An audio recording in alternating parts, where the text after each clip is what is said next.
Buen día, estimados participantes. A continuación veremos el tema sobre el análisis y razones financieras. El análisis de razones financieras incluye métodos de cálculos e interpretación de las razones financieras para analizar y supervisar el desempeño de la empresa.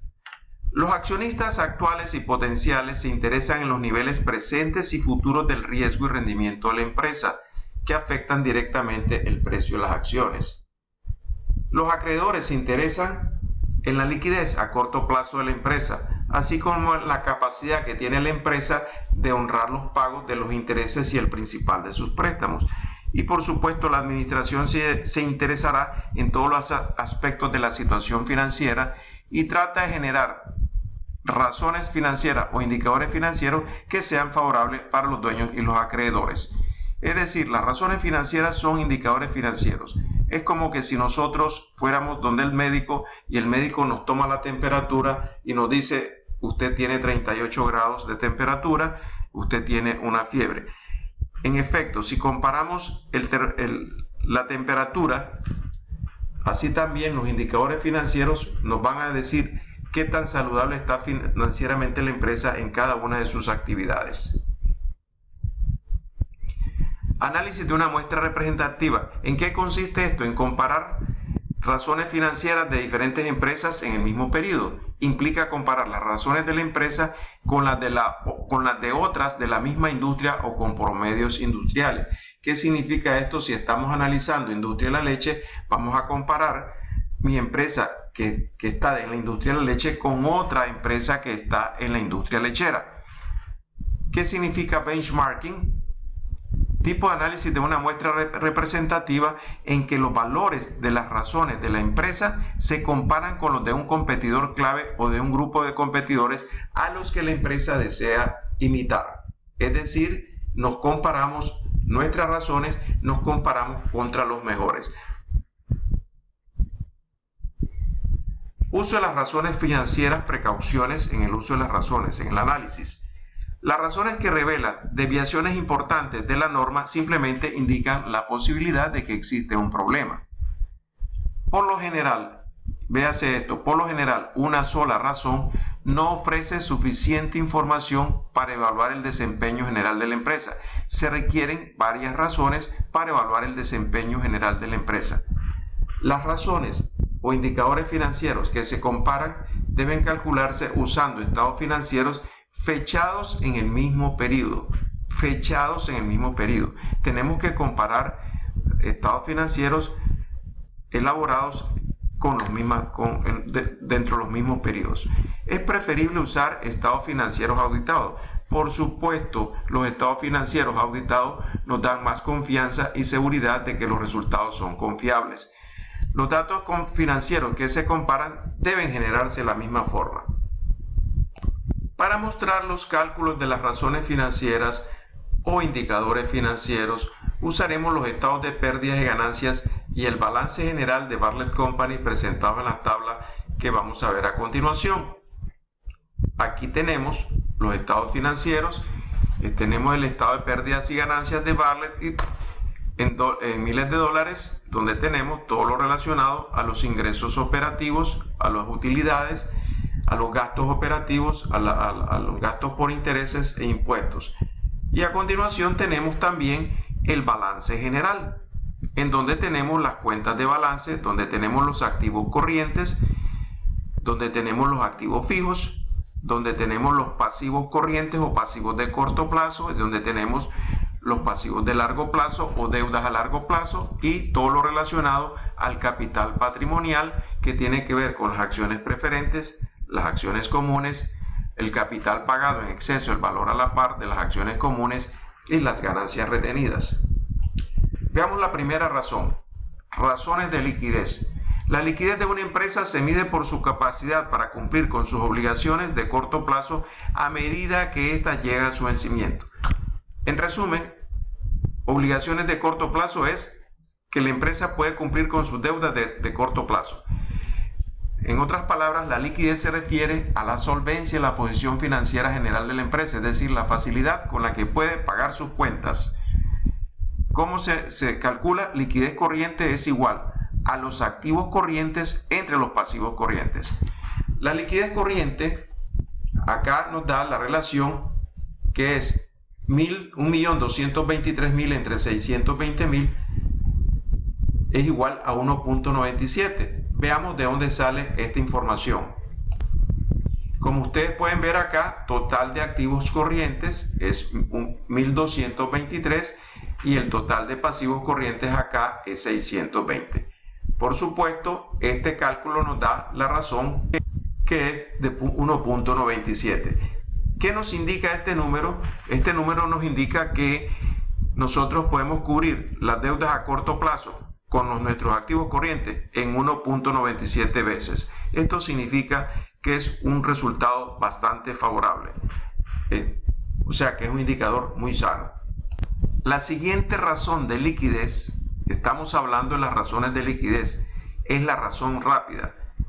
¿Y cómo se calcula la razón rápida? La razón rápida se calcula restando los activos corrientes menos el inventario entre los pasivos corrientes. ¿Cuál es la diferencia entre la razón rápida y la razón de liquidez corriente? Simplemente que acá a los activos corrientes le estamos sacando, los activos corrientes le estamos restando el inventario. En este caso, como ustedes pueden ver, y si ustedes recurren al cuadro del balance general, vamos a tener que el valor de inventario que está en el balance general es de 289.000. Entonces nos queda que la razón rápida es 1.51. ¿Cuál es el objetivo de utilizar la razón rápida? Recuerde que los inventarios tardan más tiempo en transformarse en efectivo, porque nosotros, además de que tardan más tiempo, los inventarios pueden venderse al crédito, entonces va a tomar más tiempo el valor del inventario en transformarse en efectivo. Aquí tenemos el resumen de las razones por qué la razón rápida, por qué el inventario afecta a la razón rápida. Muchos tipos de inventario no se pueden vender fácilmente porque son productos parcialmente terminados, artículos con una finalidad especial o algo por el estilo. 2. El inventario se vende generalmente al crédito, como les decía, lo que significa que se vuelve una cuenta por cobrar antes de convertirse en efectivo. Y otro problema adicional es que el inventario, cuando se requiere el efectivo, es bastante difícil liquidarlo. Hasta este momento vimos los índices de liquidez en donde existe la liquidez corriente y la razón rápida o prueba del ácido. Y ahora vamos a entrar a ver los índices de actividad. ¿En qué consisten los índices de actividad? Los índices de actividad miden la rapidez con que las diversas cuentas se convierten en ventas o efectivo, es decir, en entradas o salidas. En cierto sentido, los índices de actividad miden la eficiencia con la que opera una empresa en una variedad de dimensiones, por ejemplo, en la administración de los inventarios, en la administración de gastos y en los cobros. ¿Qué es la rotación de inventario? La primera razón de índices de actividad es igual al costo de los bienes vendidos entre el inventario. Si buscamos la información en dónde vamos a buscar esta información, el costo de los bienes vendidos está en el estado de resultados y el inventario está en el balance. Veamos dónde está esta información. Costo de los bienes vendidos dice acá es 2.088.000 y los inventarios, ya lo dijimos anteriormente, es 289.000. Vamos a buscarlo. Fíjense bien, acá en el estado de pérdidas y ganancias tenemos ingresos por venta menos costo de los bienes vendidos. Y aquí coincide el valor que está allí, 2.088.000 y vamos a buscar los inventarios. Y aquí tenemos señalado en verde los 289.000 del inventario. Veamos en qué consiste esta razón. El resultado nos da 7.2. ¿Qué significa ese 7.2? 7.2 veces significa las veces que el inventario de 289.000 rota en un año, porque aquí estamos hablando de resultados anuales. ¿Ok? 2.088.000 es el costo de los bienes vendidos en un resumen anual. Es decir, que la razón de rotación de inventario es 7.2 veces las veces que el inventario rota en un año, 7.2 veces.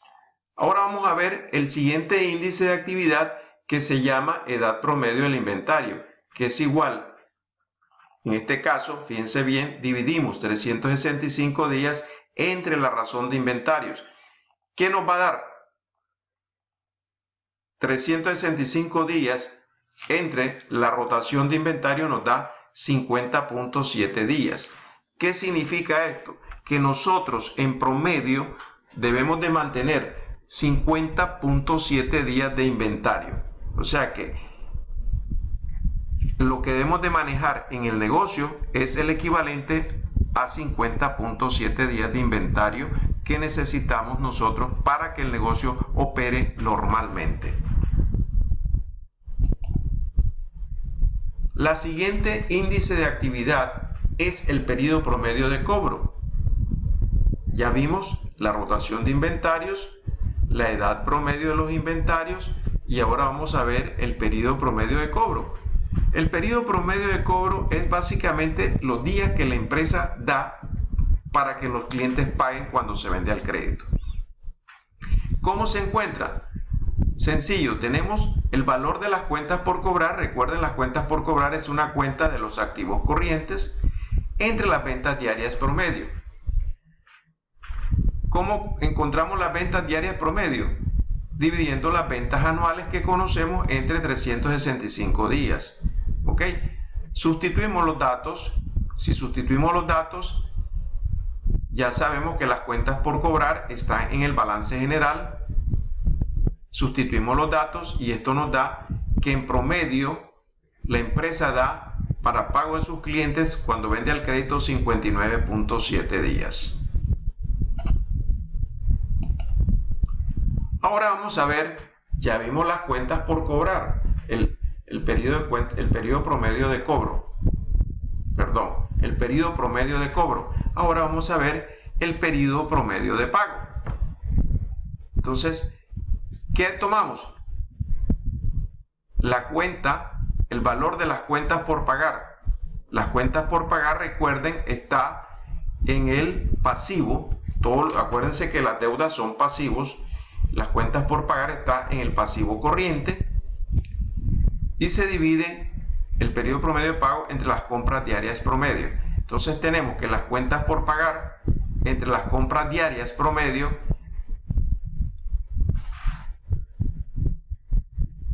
las calculamos dividiendo las compras anuales entre 365 días, por supuesto. Entonces, las cuentas por pagar son $382,000. Sin embargo, las compras anuales las calculamos asumiendo los siguientes datos.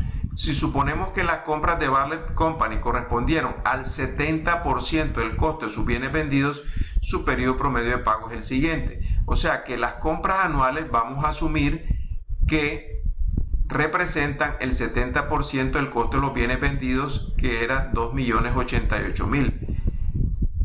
Estas compras anuales se dividen, por supuesto, entre 365 días y al final nos da un resultado de 95.4 días. Quiere decir que la empresa está pagando a sus proveedores en 95.4 días.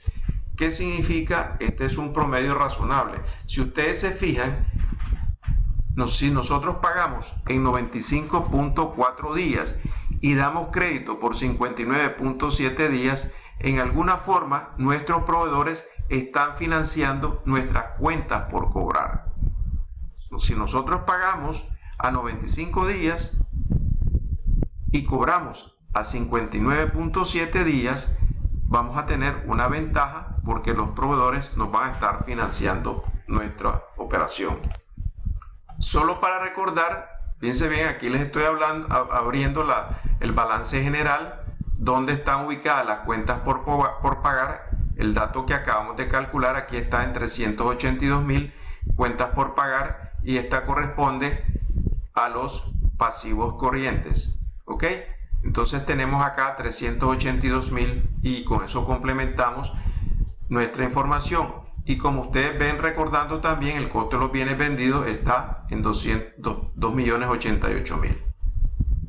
Luego viene la rotación de activos totales. ¿Qué significa la rotación de activos totales? La rotación de los activos totales indica la eficiencia con la que la empresa utiliza sus activos para generar ventas. ¿Y a qué es igual la rotación de activos totales? La rotación de activos totales es igual a las ventas entre el total de activos. Las ventas son conocidas, de que las ventas tomamos el dato de ventas del estado de resultados y lo vamos a ver. Fíjense bien, aquí tenemos en nuestro estado de pérdidas y ganancias, tenemos ingresos por ventas 3.074.000. Este es el dato que utilizamos para encontrar la rotación de activos. Y de la misma manera vamos a ver en la siguiente cuenta de balance el total de los activos. Aquí tenemos total de activos, fíjense bien, balance general, total de activos, tenemos 3.597.000, que es el dato que complementa el cálculo de la razón de la razón del total de activos. Entonces, como ustedes ven acá, prácticamente indica la eficiencia. ¿Qué significa? Vieron que las ventas eran 3.074.000 y el total de activos 3.597.000, lo cual queda un 0.85 de eficiencia, lo cual quiere decir que por cada dólar de activo que tenemos estamos generando fíjense bien cómo se interpreta, cada dólar de activo que tenemos genera 0.85 dólares de venta. Eso es lo que nos dice. En resumen, este 0.85 se considera un 85% de eficiencia, se considera una cifra bastante razonable. Ahora vamos a entrar a las razones de endeudamiento. La posición de endeudamiento de una empresa indica el monto del dinero de otras personas que se usa para generar utilidades. Un analista financiero se interesa más en las deudas a largo plazo porque estas comprometen a la empresa con un flujo de pagos contractuales a largo plazo. El analista financiero tiene la responsabilidad de darle seguimiento a los flujos de dinero que va a necesitar reembolsar a los pagos de largo plazo.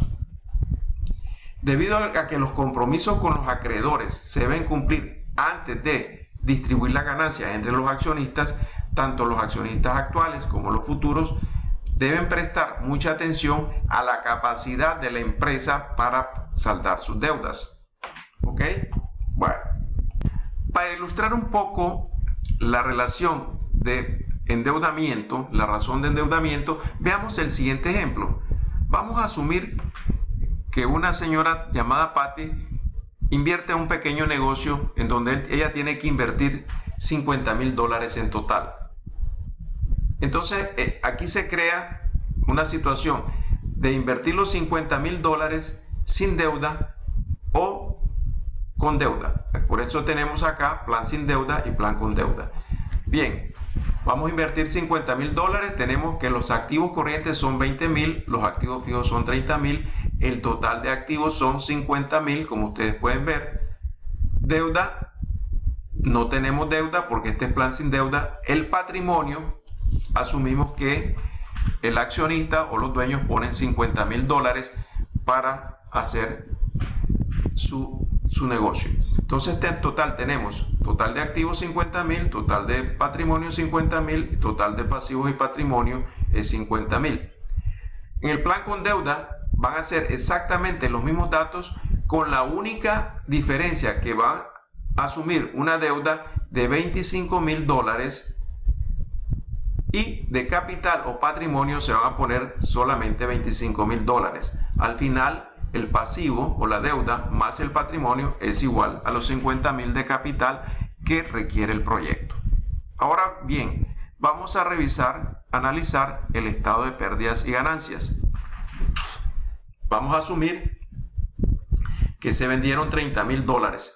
Esos $30.000 van a ser iguales en ambos casos, tanto en el plan sin deuda como en el plan con deuda, menos costos y gastos operativos. Van a ser iguales tanto en el plan sin deuda como en el plan con deuda, porque son los mismos costos y gastos operativos. Y la utilidad operativa va a ser igual, porque ventas menos costos y gastos operativos nos va a dar utilidad operativa igual a $12.000. ¿Dónde viene la diferencia? en los gastos por intereses. En el plan sin deuda no pagamos intereses. En el plan con deuda vamos a pagar el 12%, asumimos que es el 12% de la deuda, que era $25.000, y esto nos va a dar que vamos a pagar intereses por $3.000. Ahora bien, la utilidad neta en el caso de plan sin deuda va a ser igual a la utilidad operativa. En el caso de el plan con deuda va a ser 9.000 porque le estamos restando a la utilidad operativa los intereses. Entonces tenemos 9.000. Aplicamos los impuestos y en el caso de la plan sin deuda nos da más impuestos, 4.800, y en el plan con deuda da menos impuestos porque por supuesto estamos incluyendo gastos por intereses, lo cual va a hacer una utilidad neta más pequeña y los impuestos van a ser por supuesto más pequeños. ¿Qué tenemos al final? Utilidad neta después de impuestos 7.200 en el caso del plan sin deuda, 7.200, y en el caso del plan con deuda tenemos 5.400. Ahora vamos a calcular el rendimiento sobre el patrimonio, o en otras palabras, el rendimiento sobre el capital. ¿A qué es igual? Es igual a la utilidad neta, en este caso, en el plan sin deuda es 7.200.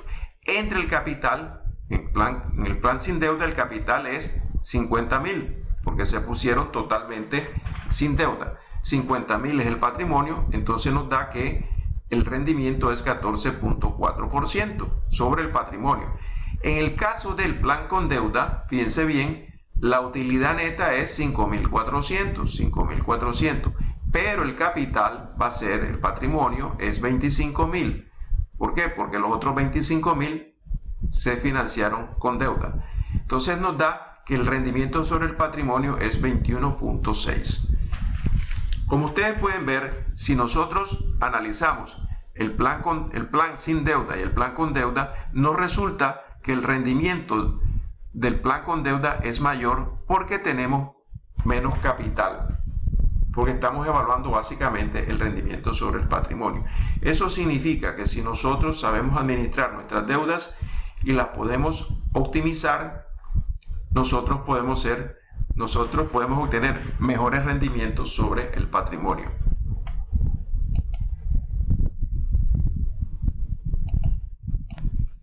Dicho esto, vamos a entrar a las razones de endeudamiento.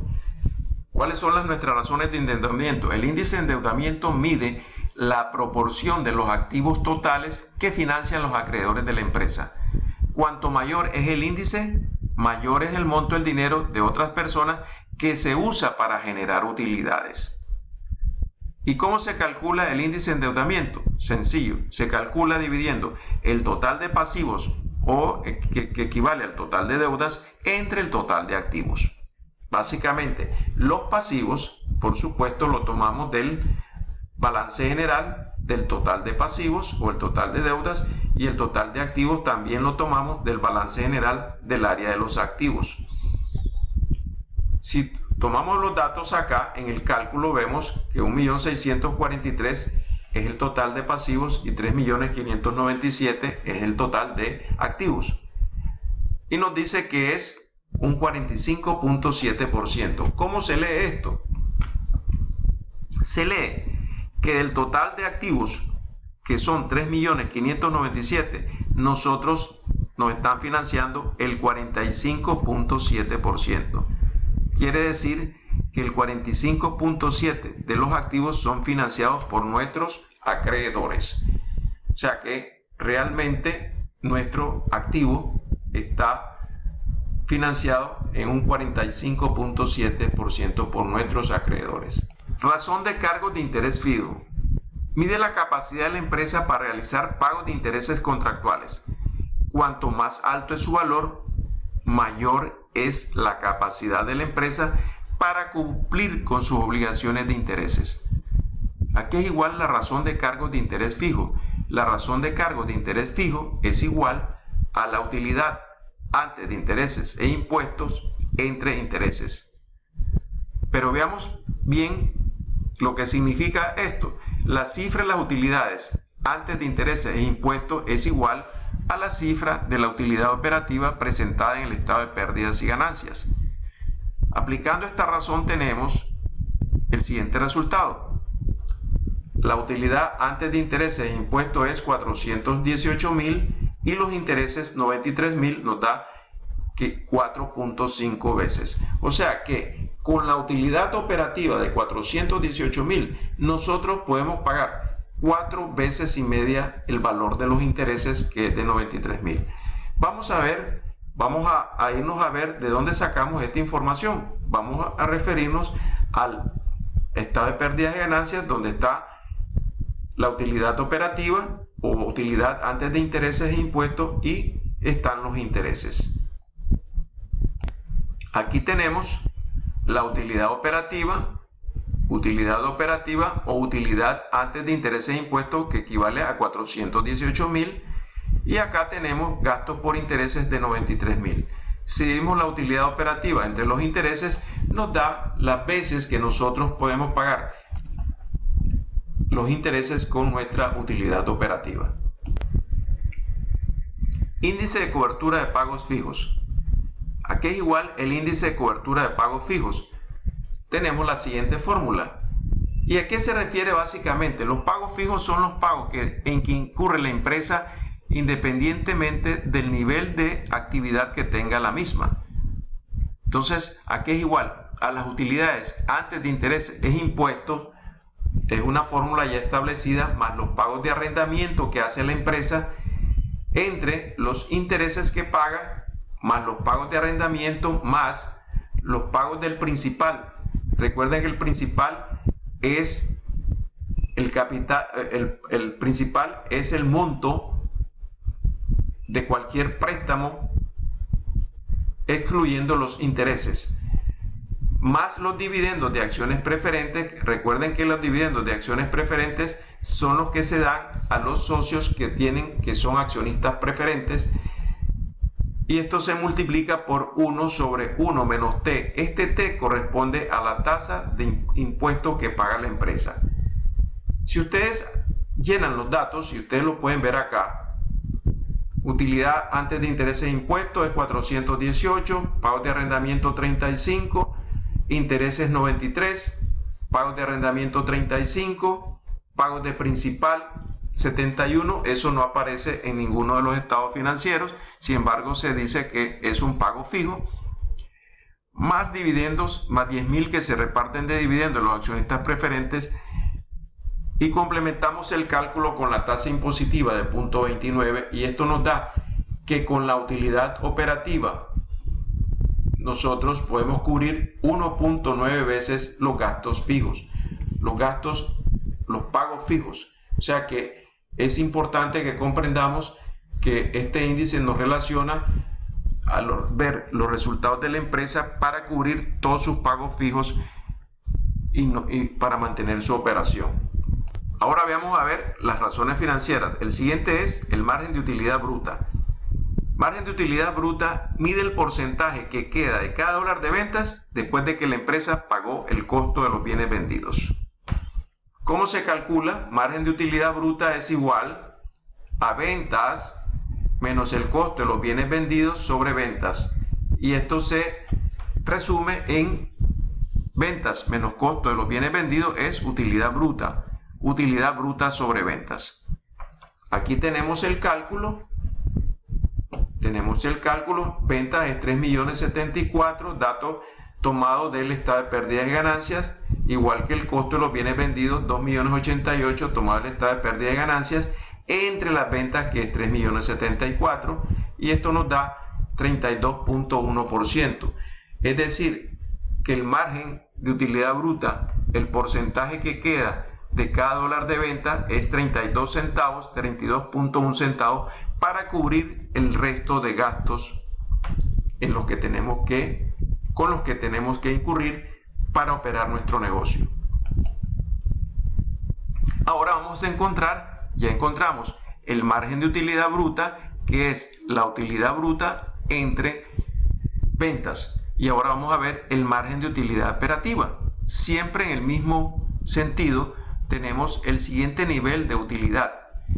¿Qué hace la utilidad operativa? Mide el porcentaje que queda de cada dólar de ventas después que se dedujeron todos los costos y gastos, excluyendo los intereses, impuestos y dividendos de acciones preferentes. O sea, no se incluyen todavía en este caso los intereses, los impuestos y los dividendos de los accionistas preferentes. Entonces, el margen de utilidad operativa es igual, por supuesto, a la utilidad operativa entre ventas. Estas razones, básicamente toda la información está contemplada en el estado de pérdidas y ganancias.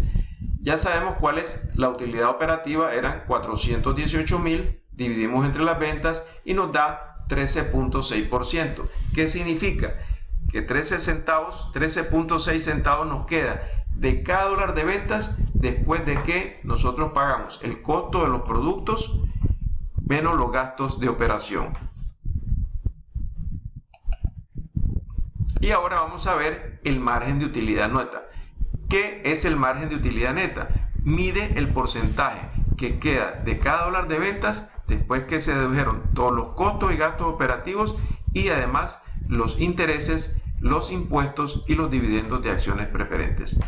Entonces, ¿a qué es igual el margen de utilidad neta? Margen de utilidad neta es igual a la ganancia disponible para los accionistas comunes, o sea, la utilidad después de restar todos los gastos, los intereses, los impuestos y dividendos de accionistas preferentes entre ventas. Aquí tenemos el margen de utilidad neta es igual a 221.000 entre ventas, que es 3.074.000, y nos da 7.2%. O sea que después de que por cada dólar de venta nos quedan 7.2 centavos, después de que cubrimos los costos y gastos, intereses, impuestos y dividendos de acciones preferentes. Veamos de dónde sacamos el margen de utilidad neta, dónde está la ganancia disponible para los accionistas comunes. Los vamos a referir al estado de pérdidas y ganancias. Como decía, fíjense bien, vamos a hacer un repasito. Aquí está la utilidad bruta. Con esta información es que nosotros calculamos el margen de utilidad bruta, que es igual a la utilidad bruta 986 entre ventas. Luego tenemos la utilidad operativa y el margen es igual a la utilidad operativa. Margen de utilidad operativa es igual a la utilidad operativa, que es 418 entre ventas. Luego restamos los intereses y nos queda la utilidad neta antes de impuestos. Restamos los impuestos, 94, y nos queda la utilidad neta después de impuestos, nos queda 231. A la utilidad neta después de impuestos le restamos los dividendos de acciones preferentes, 10, y nos queda la ganancia disponible para los accionistas comunes, que este es el dato que se pone para evaluar el margen de utilidad neta, que es la ganancia disponible para los accionistas comunes, 221 entre ventas. Y eso es lo que nos daba el resultado que acabamos de reflejar. Ahora veamos las siguientes relaciones, que son definiciones. Que es una ganancia por acción, representa el monto de dólares obtenido durante el periodo para cada acción común en circulación. ¿A qué es igual la ganancia por acción? Es igual a la ganancia disponible para los accionistas comunes entre el número de acciones en circulación de la empresa. Acabamos de decir que la ganancia disponible para los accionistas comunes eran 221.000, información que tomamos del estado de pérdidas y ganancias, y lo dividimos entre 76.262, que es la información que nos da el caso, que es el número de acciones en circulación, lo cual nos da que por acción se ganaron 2.90 dólares. Ahora vamos a ver las siguientes razones. Este es RSA, rendimiento sobre los activos, o rendimiento sobre la inversión. RSA, rendimiento sobre activos o rendimiento sobre inversión, mide la eficacia integral de la administración para generar utilidades con sus activos disponibles. La eficacia general de la administración para generar utilidades con sus activos disponibles. El rendimiento sobre activos es igual, por supuesto, a la ganancia disponible para los accionistas comunes entre el total de activos. Esta información de la ganancia disponible para los accionistas son los mismos 221.000 que acabamos de considerar, y lo dividimos entre el total de activos, valor que ya conocemos que es 3.597.000. ¿Qué nos dice acá? Que esto es 0.061 o 61%. ¿Qué significa esto? Este valor indica que la empresa ganó 6.1 centavos por cada dólar de inversión en activos. Por cada dólar de inversión en activos, la empresa ganó 6.1 centavos de dólares. Ahora vamos a ver el rendimiento sobre el patrimonio. El rendimiento sobre el patrimonio mide el rendimiento ganado sobre la inversión de los accionistas comunes de la empresa. Básicamente nos vamos a referir a lo invertido en acciones comunes. Entonces tenemos acá que el rendimiento sobre el patrimonio o rendimiento sobre el capital de los accionistas es igual al mismo valor de la ganancia disponible para los accionistas comunes entre el capital en acciones comunes. Esto es igual, ganancias disponibles ya lo conocemos, que es 221.000, y el capital en acciones comunes es 1.754.000. Este valor lo vamos a presentar después de que saquemos este dato para que ustedes lo vean de dónde sale este 1.754.000 y nos da que es 12.6%. ¿Qué significa ese 12.6%? El rendimiento sobre el patrimonio calculado, el 12.6%, indica que durante 2012 Bartlett ganó 12.6 centavos sobre cada dólar de capital en acciones comunes. Cada dólar invertido como acción común ganó 12.6 centavos, o sea, un 12.6%. Ahora vamos a ver de dónde salió la información del patrimonio de 1.754.000. Fíjense bien acá, nos venimos al balance y vemos acá que dice total del patrimonio de los accionistas 1.954.000. Eso, a este valor, 1.954.000, le restamos los 200 de los accionistas preferentes. Porque recuerden que el patrimonio de los accionistas incluye todos los accionistas comunes. ¿Y que son estos? Acciones comunes, 191. Capital pagado en exceso, el valor a la par de acciones comunes, 428. Y las ganancias retenidas es 1.135.000, y eso es lo que da 1.754.000. Recuerden que en el patrimonio de las accionistas comunes no se incluye lo relacionado a los accionistas preferentes. Ahora vamos a ver las razones de mercado. Las razones de mercado o índices de mercado relacionan el valor de mercado de una empresa medido por el precio de mercado de sus acciones con ciertos valores contables.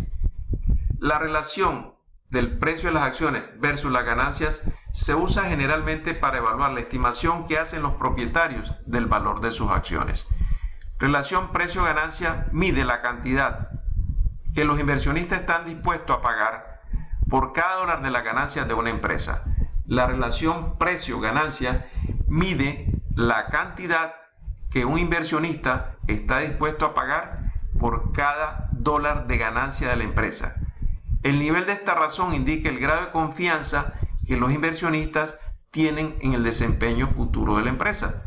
Por supuesto, al hablar de que la cantidad que el inversionista está dispuesto a pagar por cada dólar de ganancia de la empresa, significa que el inversionista tiene un grado alto de confianza sobre el comportamiento futuro de la empresa. ¿A qué es igual la relación precio-ganancia? Es igual al precio de mercado por la acción común entre las ganancias por acción. Veamos si las acciones comunes de Bartlett Company se vendían en 32.25, vamos a asumir que se venden en 32.25, usando la ganancia por acción GPA de 2.90 que calculamos anteriormente. La relación precio-ganancia a finales de 2012 es igual 32.25, que es el valor de mercado de la acción, precio de mercado de la acción, entre las ganancias por acción. O sea que esto nos indica lo que el inversionista está dispuesto a pagar, 11.1 dólares por cada dólar de ganancia de las 12.1 dólar por las ganancias de la empresa. ¿Qué nos permite hacer la razón de mercado? La razón de mercado nos permite hacer una evaluación de cómo los inversionistas ven el desempeño de la empresa.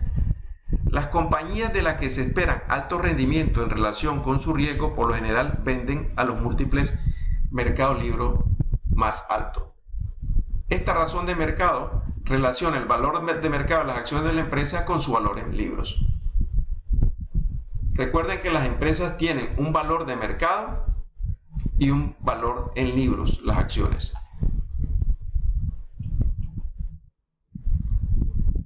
Veamos, razón de mercado. Primero calculamos el valor en libros.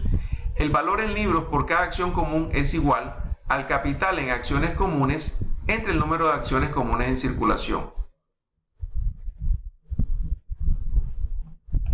Ahora bien, veamos. La razón de mercado, libro, es igual al precio de mercado de la acción común entre el valor en libros de la acción común. O sea que las acciones comunes tienen un valor en libro, un valor contable, pero también tienen un precio de mercado. Veamos. Sustituyendo los valor en libro, vamos a encontrar primero el valor en libro por acción común. Sustituyendo los valores correspondientes para haberle incluido en el balance general del 2012 obtenemos, ya sabemos que el valor en libros es igual al capital en acciones comunes, que es igual a 1.754.000, el cual sacamos en una de las razones anteriores y lo dividimos entre el número de acciones en circulación. ¿Qué nos dice esto? Que la razón de mercado, el valor en libros de las acciones es de $23. Al sustituir el precio de las acciones comunes de Bartlett de 32.25, que es el precio de mercado, y su valor en libros por acción común de 23, obtenemos que precio de mercado es 32.25 y 23 es su valor en libros, es igual, la razón de mercado es igual a 1.40. ¿Y qué significa esto? Esto significa que los inversionistas pagan actualmente $1.40 del valor en libro de las acciones comunes de Bartlett Company. O sea que ellos pagan 1.40 por cada dólar del valor en libros. O sea que ellos están dispuestos a pagar $1.4 por cada dólar de las acciones, por cada dólar del valor en libro de las acciones. Ahora bien, ustedes pueden ver aquí un resumen de las razones que hemos calculado, donde están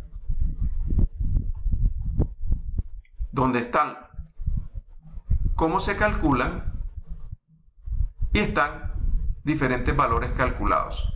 Lo más importante es que esto les sirve de guía para ver todas las fórmulas del cálculo de los análisis de razones que hemos visto durante este capítulo.